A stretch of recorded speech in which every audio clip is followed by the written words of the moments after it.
It's all gone. Every penny. What was your plan? My plan was to die before the money ran out, but I kept and keep not dying, and here I am. The hens are clucking. Are they saying I'm broke? They are. What about my apartment in Paris? It's just sitting empty.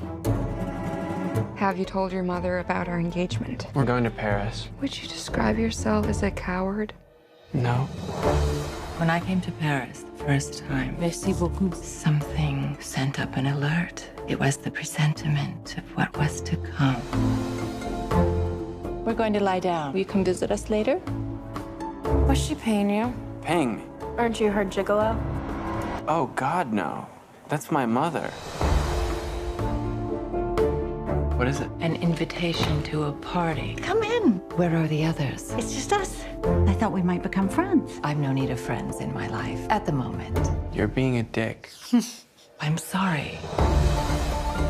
Have you heard any rumors regarding my reputation? I heard that you were odd. Well, I'm more than odd. L'addition, s'il vous plaît. There's a goodly part of me that wants to set this building on fire. What do you think of that? I've never been so hurt as when I saw your face for the first time. Why? Because you were me. I've always been lucky. I've been unlucky, but I have a sense that this will change suddenly and permanently.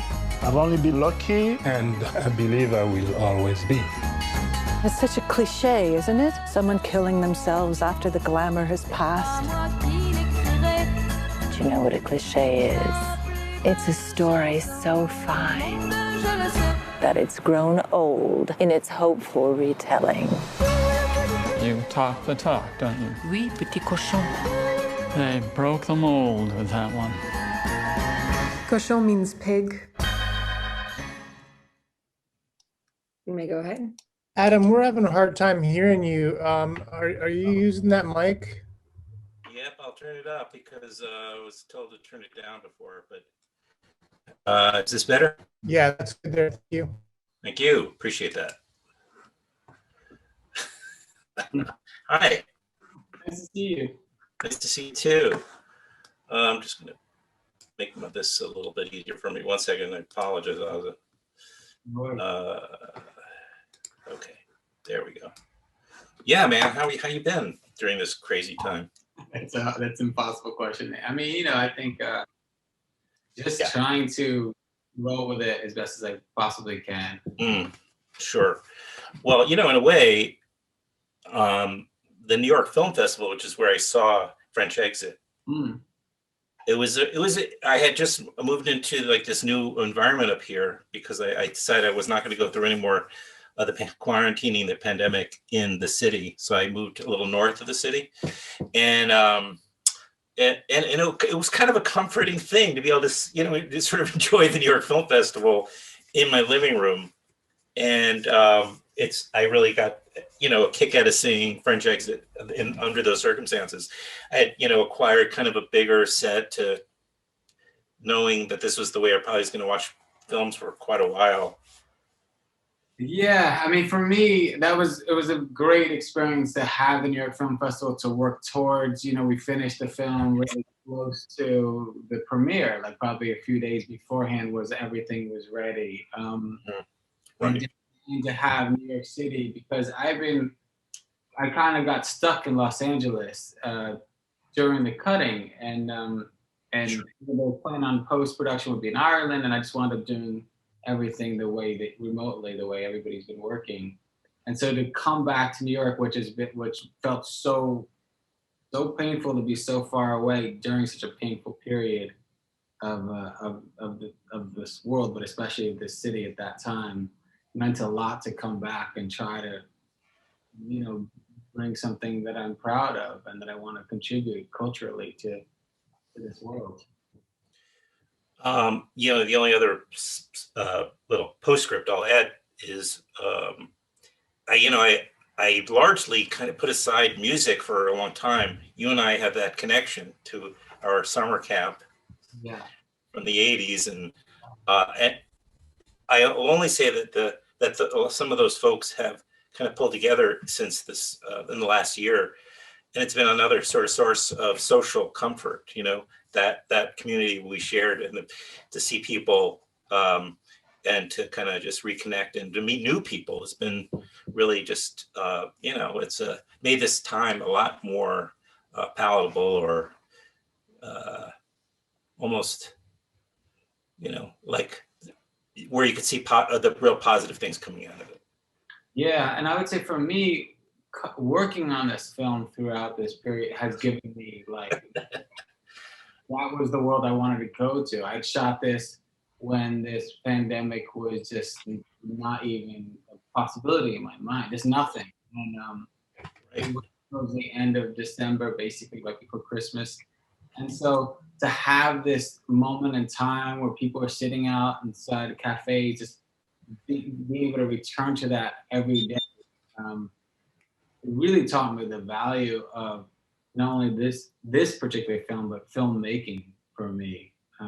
It was such a comforting place. It was such a nice place to escape to, and also bring in, not just escape from whatever emotion I was going through, but I go to translate it into the work and the way I was approaching the work. Well, I hope people really go out of their way to see it. It's a great film for the moment. And interestingly, I mean, large parts of it takes place inside this Paris apartment. So, and there's a lot of people at certain points sharing that space, which is part of the comedy of it, is sharing physical space. Funny enough, just tell people what a French exit is. I wasn't familiar with this expression. Yeah, I wasn't either until I read the book and understood it then. But basically, this idea of leaving without saying goodbye. Yeah. And at the basis of what this film really is about. And I like movies, especially that have the whole kind of narrative within its title. I think Dead Man is a perfect film, and part of that perfection is its title. Okay, this is about a dying man throughout, and that's really something similar how I approach French Exit. At the base of this, the narrative is in these two words, which is the idea of disappear, and how each of us wind up disappearing. Mm-hmm. I like the I like the title a lot, and I thought it meant something physical. I thought there was maybe there's a way to exit. Well, I guess it is. I mean, what you're saying, but I didn't realize this idea of leaving. That sounds like something I do. I used to hang up the phone without saying, and then my rationale was, I don't like saying goodbye. I don't, it makes me uncomfortable. Yeah. But every culture lays claim to this too. There's an Irish goodbye, and there's all these different. Now I found out that really everybody has their own way of not saying goodbye and getting off. But I think that it takes a certain ability to decide. You have to have really timing. You have to timing, to slip out without people notice. Yeah. Right. Assuming there's a number of people, and you can do that. Yeah, but you have to be at that place where you move past that fear of missing out, right? Because it's now's my time to go, and I'm ready to leave this thing, and it doesn't matter what happens after this. And I think that takes a personality, and definitely with Francis, that I found quite envious, and something that I didn't really see myself, but something that I wanted to have as part of myself. This is Michelle Pfeiffer's character, Francis. Yeah. Right. Who is she recently widowed? Or maybe she's not so recently widowed so much as just and since it's in the first few minutes, I can divulge, right, that the money's run out. She's broke.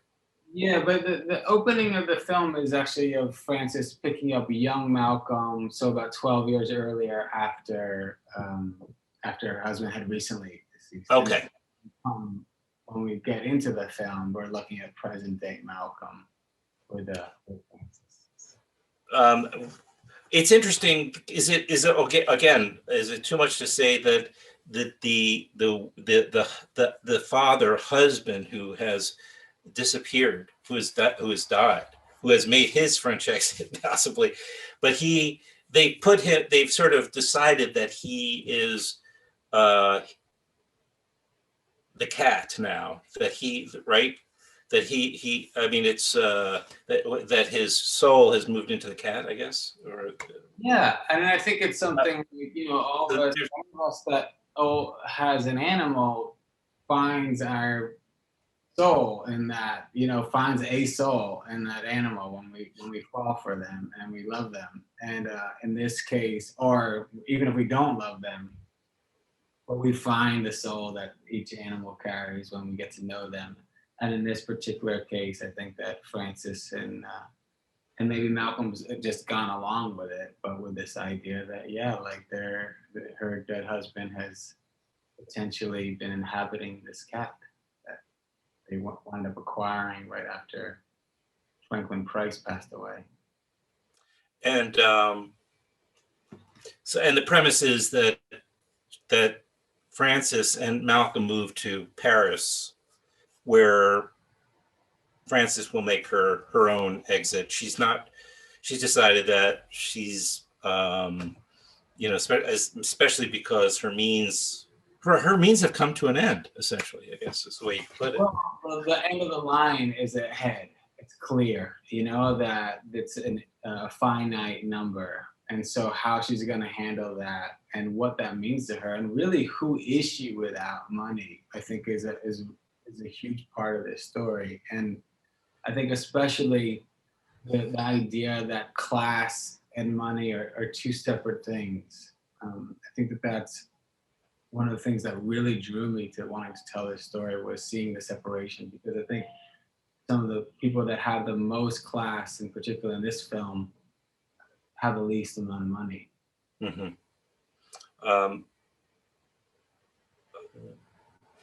What is your relationship with Tracy Letts? How did that develop? Because obviously he was in your previous film, The Lovers, and he lends his voice to the cat. Yeah. Here, right? To what is it? Tracy, since the moment that I met Tracy, which was in preparation for The Lovers, we had this phone call for The Lovers after he read the script, and it was a great conversation. And at the end of the conversation, he's like, "Okay, let's do this," which is not something you usually hear from an actor when you're just having a conversation with the first conversation with them. There's a lot of dancing around and seeing what you're going to be about this. And there's a lot of pushing, but he put it right out there. He's like, "Let's do this. If you want to do this, I want to do this." And that was the beginning of Tracy having a huge impact on me. And he's somebody who just has a lot of traits that I not only do I want in my life, but I try to ask in my own mind, how would Tracy handle this, or how would this sound? Really?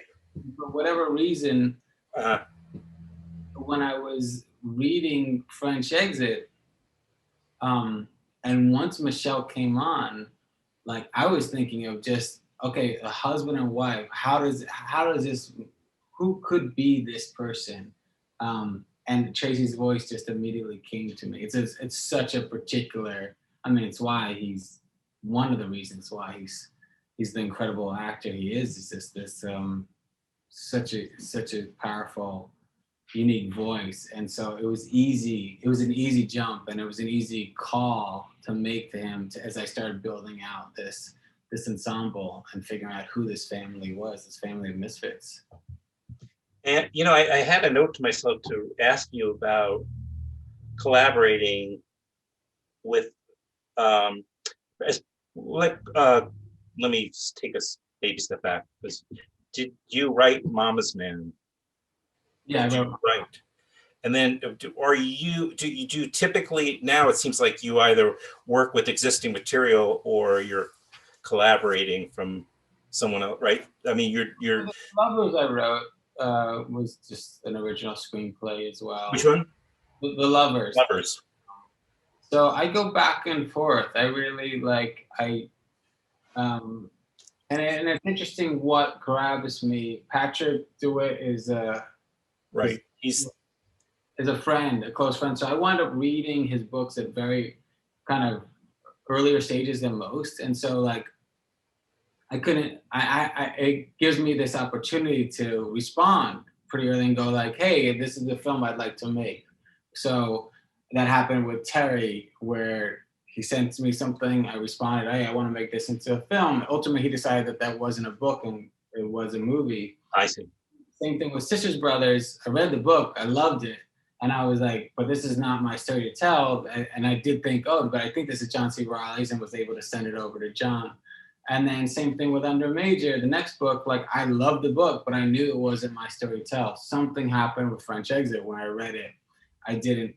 The moment I finished the last page, I called him up and asked him, could we try to make this and bring this to screen together? Yeah. Do you find? And then you have this relationship also with Tracy Letts, who's of course, right? Did he also have a hand in writing The Lovers? Oh no. Okay. No. I wrote the screenplay on my own, and it was a big reason why he signed on. He responded. And same thing with Deborah. Like the nice thing about both these last scripts in particular was that the actors that it attracted did not want to change a word of them. And that was something very new for me as a filmmaker that's usually looking for like, okay, is there another way we want to do this? And that sometimes that's totally fine that happens. But I wound up feeling like, oh, The Lovers this is a delicate balance, and I don't want to make that call on the day of shooting that something is better. And the same thing with the French Exit script. I was like, these words are really, really particular.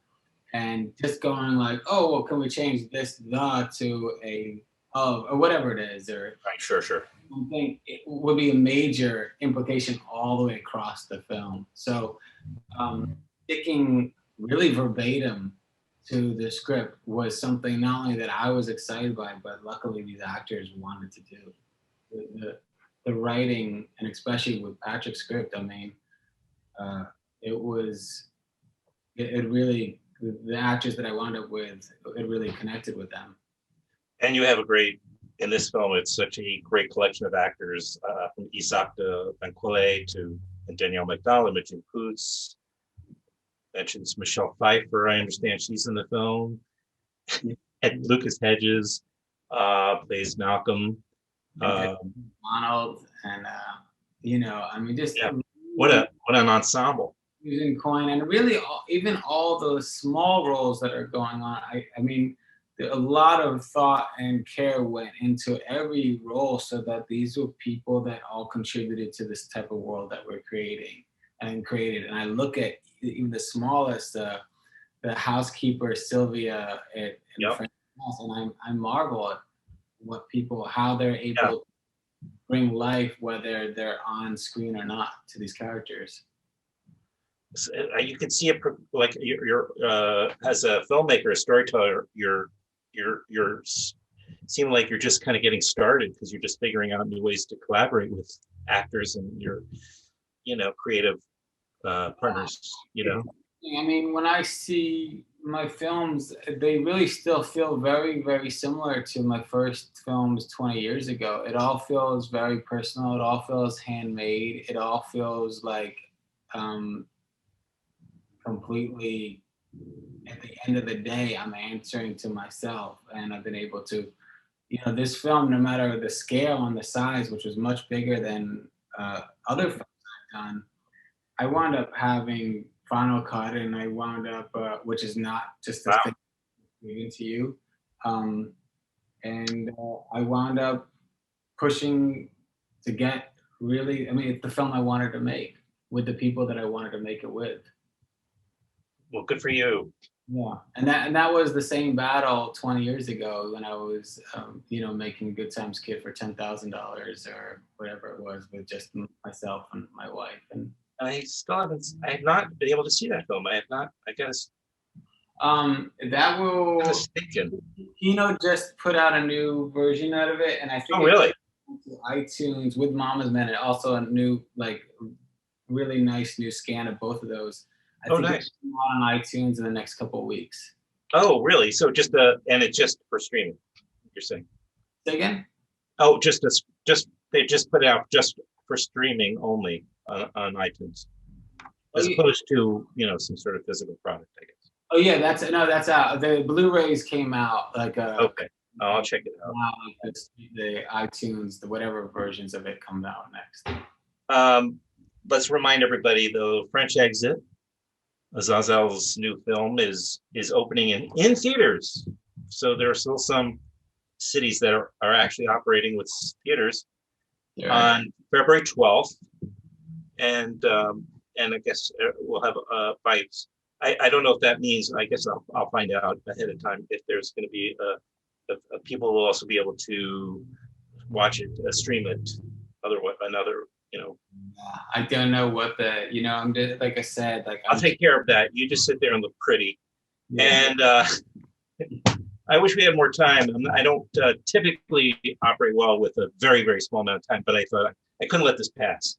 And I really did. And I really had got a kick out of watching the film. So I wanted to let you know that, if nothing else. I appreciate that. And obviously at camp there, I mean, just the fact that me and Darius Martyr both like get out of here. Oh, tell him I finally got my blonde guild. Anyway, I'll tell him, because our kids were going to school together a few years ago, and it was one he brought up the guild. Back again with Darius, since we were bunkmates there, and now we both are, you know, we're talking again pretty much every day as we're going through putting our films out. It's such a nice. Right. I noted that. Well, give him my best and take care of yourself. Stay safe and healthy. All right. All right. Take care. Bye-bye. I'll be in touch.